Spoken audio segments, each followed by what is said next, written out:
October 1066, and the fate of English history is decided on a random field in Hastings. And the question on every history teacher in Year 7's lips is, did William the Conqueror win, or did Harold Godwinson lose? Also, why does no one ever talk about the fact that this was literally just a papal psyop? I don't know. So the context here.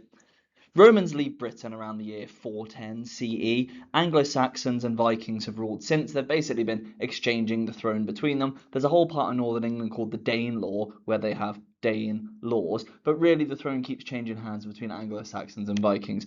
In 911 CE, Normandy was created as a distinct political entity. Basically, the King of France was like, Vikings, can you please stop invading us? If you promise to stop invading Paris, we'll give you the north of the country. And then these Northmen became Normen, and then they called the land Normandy. 5th of January 1066, King Edward the Confessor died without an heir. He wasn't bald, but he had no heir. Applause break, applause break. 3 claimants then emerged to be the King of England because he's died without a kid. Harold Godwinson is the Earl of Wessex. He is Godwin's son. That's why he's called Godwin's son. He claims that Edward promised him the throne on his deathbed. No one else heard or saw this. Basically, Edward the Confessor's dying. Harold walks in, comes out the room and with the crown on his head and said, "Hey guys, Edward just chose me to be king. I'm king now." Then there's William, Duke of Normandy, who claims that Edward promised him the throne when he was a kid, and that in 1064 Harold Godwinson himself supported this claim. The fact that William kidnapped his wife and children may have led to him making this decision. And then there's Harald Hardrada, the King of Norway. He claims that the previous King of Norway was promised that if an English king died with no heir, then the thrones would swap. I don't think he really believes this, but basically Harald Hardrada is one of the most formidable warriors in Europe and thinks, everyone else is going for the throne, maybe I will as well. And then there's Edgar Atheling, my goat, Edward's nephew, who actually has a real claim to the throne, but he's like 12, so no one really pays any attention to him. Ultimately, William of Normandy wins, he becomes William the Conqueror, and he wins the Battle of Hastings. But how does this happen?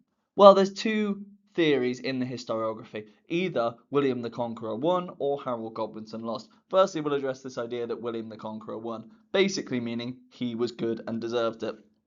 Firstly, Norman forces were significantly stronger. They had cavalry, men on horses, and archers, men with bow and arrows, versus the third, who were peasants who'd just been enlisted, and some housecarls, who were big shield-carrying spear guys. The third, they wouldn't be my first choice, second choice. They wouldn't even be my third choice. That's a good one. Norman tactics were better. The feigned flight, as it's called by historians who were there. Basically, William and his men pretended to run away. They started shouting, "Oh my God, William's dead!" And then the Anglo-Saxons chased them from the high ground. They left their advantageous position, and then the cavalry turned around and killed them all. That's a good tactic, isn't it? Come on, this is 1066 here. Let's not expect anything too complicated. Norman forces were significantly larger. Obviously, the exact numbers are a complete mystery to historians. They reckon that William the Conqueror had maybe 8,000. Harold Godwinson had maybe 6,000. William had the support of the Pope. Remember, this is a papal psyop. This is not the beginning of English history. He had the Pope's support, which meant he's got Catholic troops from all over Europe. Godwinson's forces had just fought a battle, the Battle of Stamford Bridge, and his reinforcements, Earls Edwin and Morcar, had fought a battle, the Battle of Fulford, so they didn't actually turn up to be the reinforcements.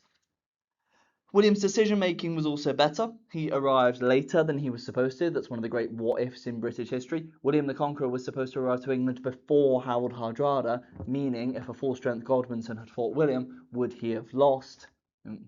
Probably not. But the key thing is, William makes a smart call here. He arrives at Pevensey on the south coast of England, and he doesn't march straight to London. He stays where he is, waits for Harold to come to him rather than going to Harold, which is a very smart decision. So really, you could argue that William won fair and square. However, you could also make the claim that William the Conqueror didn't win because he deserved to. It's more that Harold Godwinson lost the Battle of Hastings here. Firstly, Godwinson's forces were exhausted.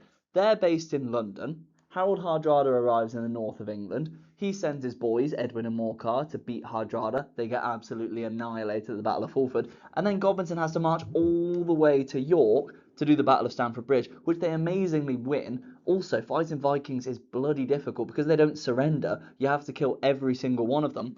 And then, after winning the Battle of Stamford Bridge, when most of his good troops have died, he hears news that William of Normandy has landed at Pevensey, which means he has to march immediately down all the way to Hastings and fight William immediately. This is hundreds of miles covered. This is like a 7-hour drive that he has to do on foot.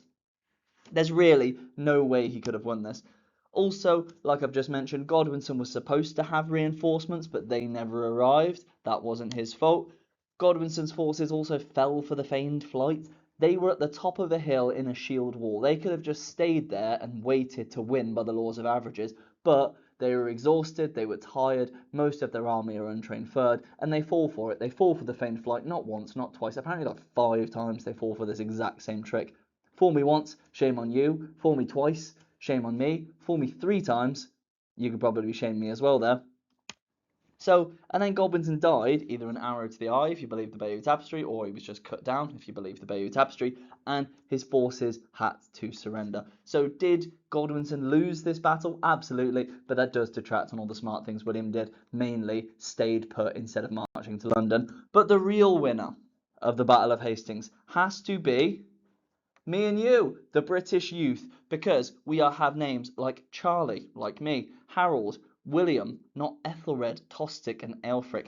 That shows the extent to which the Normans colonised our people, in that we think our names are English when they're actually French. Oh my god, jump scare. Thank you for watching. Please subscribe to the channel.